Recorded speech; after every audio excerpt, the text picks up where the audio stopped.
Assalamualaikum warahmatullahi wabarakatuh. Perkenalkan, saya Mutia. Di sini saya selaku moderator yang akan memimpin jalannya presentasi pada kesempatan kali ini. Langsung saja kepada Mbak Lulu, saya persilahkan untuk membaca. Baik, terima kasih. Jadi di sini saya akan mempresentasikan tentang preoperasi.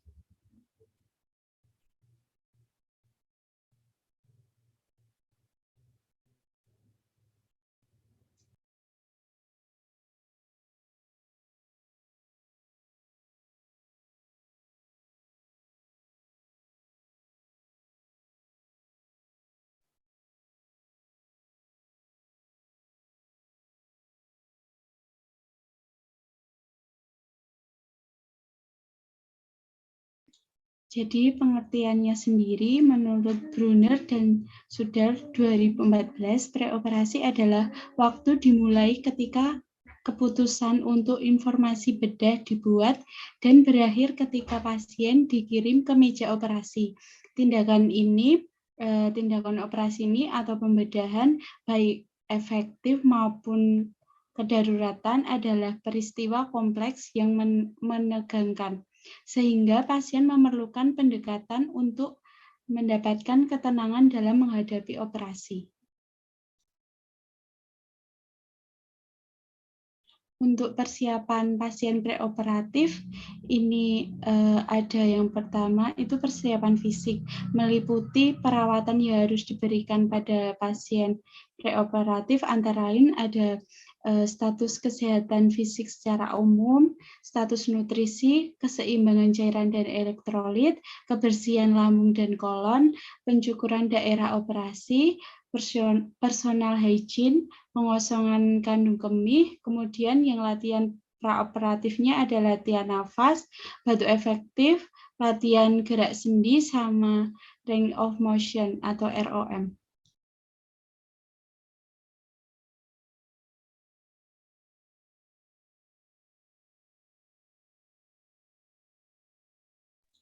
Untuk persiapan penunjangnya, jadi ini ada pemeriksaan radiologi dan diagnostik, ada foto torak, abdomen, kemudian foto tulang, USG, CT scan, MRI. Untuk yang pemeriksaan laboratoriumnya ada hemoglobin, angka leukosit, limfosit, LED, jumlah trombosit, protein total, elektrolit, kemudian CT atau BT, ureum, kreatin, BUN, kemudian ada biopsi, pemeriksaan kadar gula darah atau KGD. Untuk pemeriksaan status anestesinya, ini dilakukan pembiusan. Ini ditujukan untuk keselamatan selama pembedahan. Sebelum dilakukan anestesi ini, demi kepentingan pembedahan, jadi pasien akan mengalami pemeriksaan status fisik yang diperlukan untuk menilai sejauh mana resiko pembiusan terhadap diri pasien. Kemudian pemeriksaan yang biasa digunakan ini ada pemeriksaan metode ASA atau American Society of Anesthesiologists.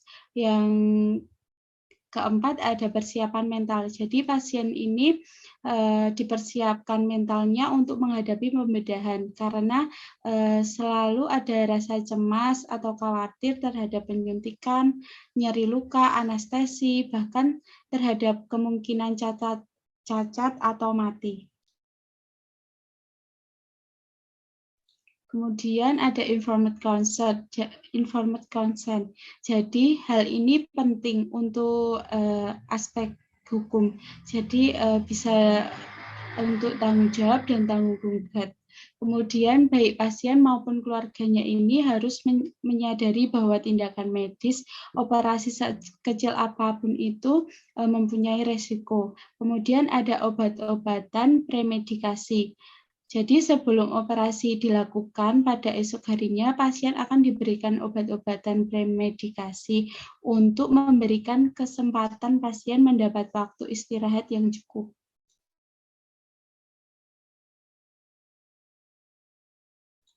Untuk jenis-jenis tindakannya, itu ada menjelaskan perlunya dilakukan pemeriksaan preoperasi, misalnya ada laboratorium, sinar X, sama elektrokardiogram. Kemudian mendiskusikan persiapan usus bila diperlukan, kemudian mendiskusikan persiapan kulit terhadap daerah yang akan dilakukan operasi dan mandi, kemudian mendiskusikan pengobatan preoperasi bila diprogramkan, dan menjelaskan terapi individu yang diprogramkan oleh dokter seperti terapi intravena, pemasangan kateter urin atau selang nasogastrik. Kemudian ada penggunaan spirometer atau stocking anti-emboli. Ada juga menjelaskan kunjungan ahli anestesi. Selanjutnya, menjelaskan perlunya pembatasan makanan atau minuman oral minimal 8 jam sebelum pembedahan, menyediakan tabel waktu yang umum untuk periode preoperasi termasuk periode pembedahan. Kemudian perlunya melepas perhiasan, menghapus make up, dan melakukan semua prostesis, misalnya kayak kacamata, kemudian gigi palsu, wig, itu segera sebelum pembedahan. Kemudian menginformasikan kepada klien mengenai area operasi, serta beritahu lokasi ruang tunggu bagi individu pendukung. Kemudian mengajarkan latihan nafas dan batuk, latihan tungkai, cara mengubah posisi dan gerak. Untuk IBS atau instalasi bedah sentral ini ada ketenagaan staf IBS. Ini ketenagaan staf atau IBS ini dalam melaksanakan tugasnya berdasarkan kebutuhan yang ada, maka pembagiannya ada penanggung jawab 1 orang, kepala bagian 1 orang, kepala tim 1 orang, perawat pelaksana IBS 2 orang, administrasi 1 orang, teknisi 1 orang. Kemudian jumlah tenaga IBS 7 orang untuk UCSSD sesuai dengan pedoman CSSD. Untuk tata ruang IBS, menurut Kementerian Menteri Kesehatan Republik Indonesia, ini terdiri dari yang pertama ada ruang pendaftaran, ruang tunggu pengantar, ruang transfer, ruang tunggu pasien atau holding room, ruang persiapan pasien, ruang induksi, ruang operasi, ruang pemulihan, ruang ganti, kemudian yang terakhir ada CSSD atau Central Sterilization and Supply Department atau ruang sterilisasi. Terus untuk melengkapi daftar tilik preoperasi, jadi di sini ada memeriksa isi rekam medis dan melengkapi pencatatan seperti pemeriksaan penunjang dan informed consent, kemudian melakukan pengukuran tanda-tanda vital, pembersihan pasien, pemeriksaan rambut dan kosmetik, pemeriksaan prostese, kemudian mempersiapkan usus dan kandung kemih, melakukan pemasangan stocking anti-emboli atau alat kompresi sekuensial, meningkatkan martabat pasien dengan memberikan privasi terhadap pasien, melakukan prosedur khusus seperti pemasangan NGT, kemudian menyimpan barang-barang berharga pasien, dan memberikan obat preoperatif.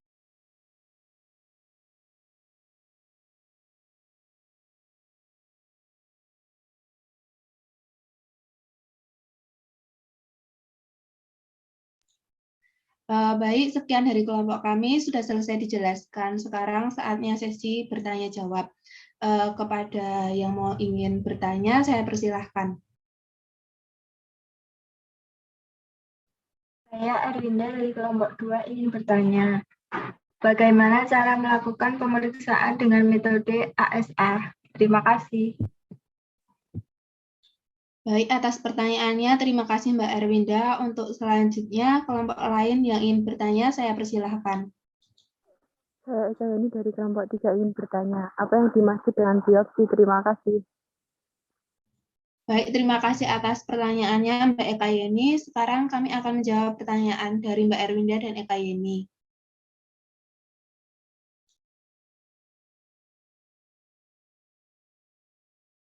Baik, saya Korika Wulandari. Pertanyaan dari Mbak Erwinda, kelompok 2. Bagaimana cara pemeriksaan dengan metode ASA? Jadi, pemeriksaan dengan metode ASA, pasien yang akan menjalani proses pembiusan dan pembedahan dapat yang dikategorikan dalam beberapa kelas status fisik, yang semuanya diusulkan dan digunakan oleh American Society of Anesthesiology atau ASA itu tersendiri. Nah, jadi ASA itu ada 6 kelas, yaitu ASA 1 sampai ASA 6. ASA 1 itu pasien sehat, ASA 2 pasien dengan gangguan iskemik ringan, ASA 3 pasien dengan gangguan iskemik berat, ASA 4 seseorang pasien dengan penyakit iskemik berat yang mengancam jiwa, yang ASA kelima pasien sakit berat yang kemungkinan tidak selamat tanpa operasi, dan ASA yang ke-6 pasien dengan brain death yang organnya akan diambil untuk didonorkan.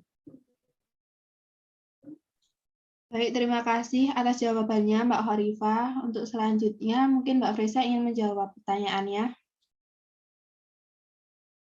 Di sini saya akan menjawab pertanyaan dari Mbak Eka Yeni. Apa yang dimaksud dengan biopsi, yaitu tindakan sebelum operasi berupa pengambilan bahan jaringan tubuh untuk memastikan penyakit pasien sebelum operasi. Itu biasanya dilakukan untuk memastikan ada tumor ganas atau jinak atau hanya berupa infeksi kronis saja. Begitu. Dari pertanyaan yang sudah dijawab, apakah sudah bisa dipahami? Sudah, terima kasih. Ya, terima kasih. Baik, karena semua pertanyaannya sudah terjawab dan dapat dipahami, untuk presentasi pada kelompok 1 sudah selesai. Terima kasih. Sama-sama.